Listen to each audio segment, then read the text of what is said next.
কেউ তোমাকে ইচ্ছে করলে ভাঙতে বা আঘাত দিতে পারবে না। সেই মানুষটাই তোমাকে ভাঙতে বা আঘাত দিতে পারবে যে মানুষটির কাছে তুমি নিজেকে বিলিয়ে দিয়েছ।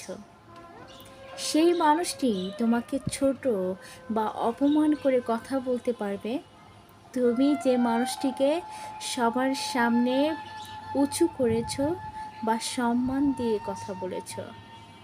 তুমি যখন একটি মানুষকে অনেক উপরে ওঠাবে, সেই মানুষটি তোমাকে নিচে নামাতে একে বিন্দুও দ্বিধাবোধ করবে না। কেউ তোমাকে তখনই ভালোবাসার গুরুত্বহীন করে ফেলবে যখন তুমি তাকে ভালোবেসে গুরুত্ব দেবে। কেউ তোমাকে তখনই অবহেলা করবে যখন তুমি তাকে সম্মানের পাত্রে বসাবে। আসলে মানুষ যখন কোনো কিছু পেয়ে যায় তখন সেই জিনিসটাকে নিয়ে খুব বেশি ছেলেখেলা করে।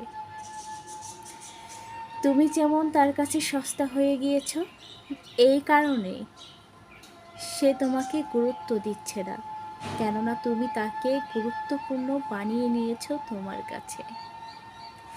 সেই মানুষটি তোমাকে আঘাত দিবে, তোমাকে আঘাতে আঘাতে জর্জরিত করবে, তোমাকে যে কোনোভাবে তুচ্ছ তাচ্ছিল্য করবে, যাকে তুমি সমান গুরুত্ব দেবে, যাকে তুমি মর্যাদা দিবে, যার কথা তুমি শুনবে। আসলে মানুষ বড্ড অদ্ভুত জাতি। যেখানে মানুষ সম্মান পায়, যেখানে মানুষ কদর পায়, যেখানে মানুষ ভালোবাসা পায়, সেখান থেকে মানুষ নিজের মুখ ফিরিয়ে নেয়। আর যেখানে কদর পায় না, সেখানে গিয়ে হামলে পড়ে।